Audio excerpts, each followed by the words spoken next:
কেন আপনি আমার কথা বিশ্বাস করবেন যে ভাইবার মার্কটি জাতীয় মেধা তালিকায় এখন দেখেন এখানে গ নাম্বার পয়েন্টে কি দেওয়া আছে, লিখিত পরীক্ষায় প্রাপ্ত নম্বরের ভিত্তিতে মেধাক্রম অনুসারে প্রতিটি বিষয়ে।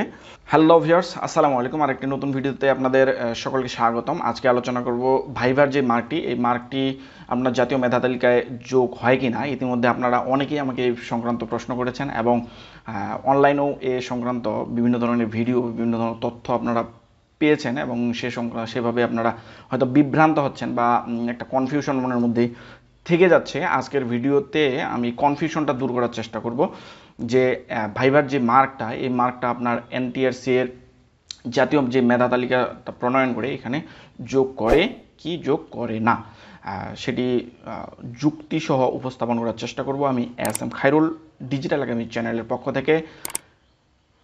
আপনারা যারা আমার চ্যানেলে একেবারেই নতুন তাদের কাছে ছোট্ট একটি রিকোয়েস্ট, চ্যানেলটি সাবস্ক্রাইব করে রাখবেন। পরবর্তীতে এনটিআরসি এর সম্পর্কিত সকল ধরনের আপডেট যেন আপনি আপনার ওয়ালে সবার আগে পেয়ে যান। প্রিয় শ্রোতা বন্ধুরা, কথা না বাড়িয়ে আলোচনা করতেছি মেইন ভিডিও। ভাইবার মার্কটি যোগ হয় কি না। আমি এর আগের ভিডিওগুলোতেও বলেছিলাম যে ভাইবার যে মার্কটি, এই মার্কটি জাতীয় মেধা তালিকায় যোগ হয় না। কিন্তু তাই বলে যে ভাইবার মার্কটা আপনার প্রয়োজন নাই সেটা কিন্তু বলাও যাবে না। ভাইবার মার্কটি অবশ্যই আপনার প্রয়োজন আছে। এখন কেন আপনি আমার কথা বিশ্বাস করবেন যে ভাইবার মার্কটি জাতীয় মেধা তালিকায় যোগ হয় না, চলুন আমরা একটু ব্যাখ্যা করার চেষ্টা করি। আপনারা সকলেই জানেন যে পরীক্ষা হয় এনটিআরসিতে, যারা টিকে যারা জাতীয় মেধা তালিকায় যায় তাদের 3টি ধাপ অতিক্রম করে আসতে হয়। অর্থাৎ 1 নম্বর হচ্ছে প্রিলিমিনারি, 2 নম্বর হচ্ছে রিটেন এবং 3য় নম্বর হচ্ছে ভাইবা ফেস করতে হয়।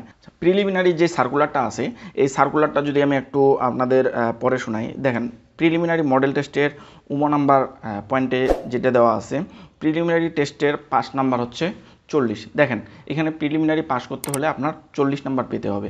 প্রিলিমিনারির এই 40% নাম্বার প্রয়োজন। 40 নাম্বার, যে 80 নাম্বার পাইলো আর যে 40 নাম্বার পাইলো, দুজনের ক্ষেত্রে কিন্তু সমান।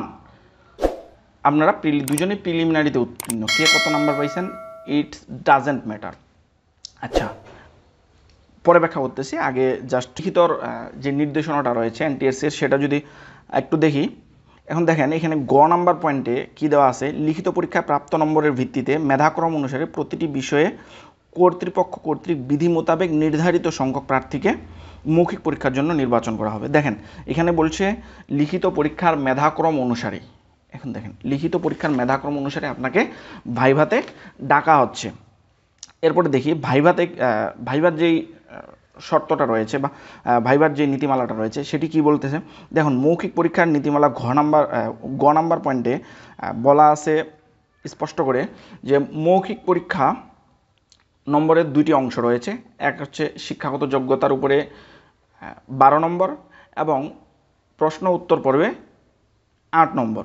মৌখিক পরীক্ষার উভয় অংশে অনূন্য 80% না পেলে সংশ্লিষ্ট প্রার্থী মেধা তালিকায় অন্তর্ভুক্ত হওয়ার যোগ্য বলে বিবেচিত হবে না। দেখেন এখানেও 40%-এর কথা উল্লেখ করা হয়েছে। এরপর ঘ নাম্বার পয়েন্টটা যদি একটু দেখি, লিখিত মৌখিক পরীক্ষায় প্রাপ্ত নম্বরের ভিত্তিতে বিধি মোতাবেক ফলাফল প্রদান করা হবে। দেখেন এখানে ফলাফল প্রদানের কথা বলছে, এখানে কিন্তু জাতীয় মেধা তালিকার কথা বলেনি।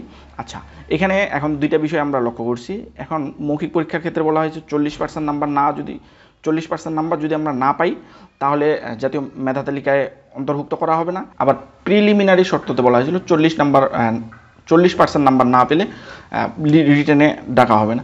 শুধুমাত্র মেরিট লিস্টের কথা বলা হয়েছে রিটেনের ক্ষেত্রে, সেখানে সর্বোচ্চ নাম্বারের ধারীদের ক্ষেত্রে। এখন দেখেন যদি এই ভাইবার মার্কটা এখানে যোগ হইতো, হ্যাঁ, তাহলে 40% নাম্বার পেলে যে পাস, এই কথাটি উল্লেখ থাকতো না। হ্যাঁ, অবশ্যই সেখানে উল্লেখ থাকতো যে সর্বোচ্চ নম্বর যে পাবে তাদেরকেই মেরিট লিস্টে অন্তর্ভুক্ত করা হবে, এই ধরনের একটা কথা আপনাদের উল্লেখ করা থাকতো, যেমনটিভাবে রিটেনে রয়েছে। আর প্রিলিমিনারিতেও কিন্তু 40%-এর কথা হয়েছে। দেখেন 40% ওখানেও আছে, প্রিলিমিনারিতে আছে, ভাইভাতে আছে, দুটোতেই আছে। কিন্তু এই কারণে এই মার্কটা আপনার জাতীয় মেধা তালিকায় অ্যাড হবে না। এখন দেখেন আপনার যে সার্টিফিকেটটা রয়েছে এই সার্টিফিকেটটা যদি আমরা একটু দেখি, এখানে দেখা যাচ্ছে যে দুইটা মার্ক উল্লেখ করা থাকতেছে।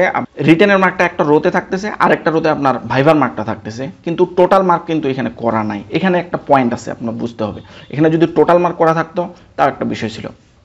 এখন দেখেন এই জায়গাটাতেই আপনাদের বিভিন্ন যারা ইউটিউবার রয়েছে বা যারা ভিডিও কন্টেন্টগুলো তৈরি করতেছে তারা এই জায়গাটাতেই ভুল করতেছে, যে সার্টিফিকেটে যেহেতু ভাইবার মার্কটা উল্লেখ করে দিছে সেহেতু হয়তোবা এই ভাইবার মার্কটা মেরিট লিস্টে জাতীয় মেধা তালিকায় অন্তর্ভুক্ত করতেছে। এখন দেখেন আমরা আমাদের 17তমতে যে জাতীয় মেধা তালিকা প্রকাশ করা হয়েছিল, এখানে আমরা রিটেনে যে মার্কটা পাইছিলাম এই রিটেনের মার্ক অনুসারেই আমাদের মেধা তালিকাটা প্রকাশ করা হয়েছিল। কেন প্রকাশ করা হয়েছিল? আমি যত নাম্বার মেধা তালিকায় ছিলাম, আমার আগে পরে যারা ছিল আমি তাদের কাছে খোঁজ নিয়ে দেখছিলাম যে তারা রিটেনে কত মার্ক পেয়েছিল, এবং সার্টিফিকেট আমি যেদিন তুলতে যাই উপজেলাতে এনটিএসসির জেলা পর্যায়ে যেই কার্যালয় আছে সেখানে যখন সার্টিফিকেটটা তুলতে গেছিলাম, সেখানে আমি আমার আগে পরে যে সার্টিফিকেটগুলো আছে এগুলো আমি চেক করে দেখছিলাম যে মেধা তালিকাটা কীভাবে করছে। দেখছি যে শুধুমাত্র রিটেনের যে মার্কটা, এই রিটেনের মার্কটার উপর বেস করে মেধা তালিকাটা করা হয়েছে, ভাইবার মার্কটা টোটাল করা হয়নি। তো প্রিয় বন্ধুরা, আমরা এতটুকু বলতে পারি যে মেধা তালিকা প্রণয়নের জন্য আপনার ভাইবার মার্কটা যোগ হয় না, তবে অবশ্যই ভাইভাতে আপনার 40% মার্ক আপনার পেতে হবে, অর্থাৎ 12-র মধ্যে 40, আবার 8-এর মধ্যে 12-র মধ্যে 40% এবং 8-এর মধ্যে 40%, এই টোটাল এই মার্কটা যদি আপনারা পান তাহলে শুধুমাত্র মেধা তালিকায় আপনার নামটা অন্তর্ভুক্ত হওয়ার যোগ্য আপনি হবেন। আর এই 40% মার্ক যদি আপনি ভাইভাতে না পান তাহলে কিন্তু আবার মেধা তালিকায় অন্তর্ভুক্ত হওয়ার যোগ্যতাটা আপনি হারাচ্ছেন। আর মেধা তালিকাটা প্রণয়ন হচ্ছে সম্পূর্ণ রিটেন মার্কের উপর ভিত্তি করে। আপনি রিটেনে যত মার্ক গেইন করতে পারবেন আপনার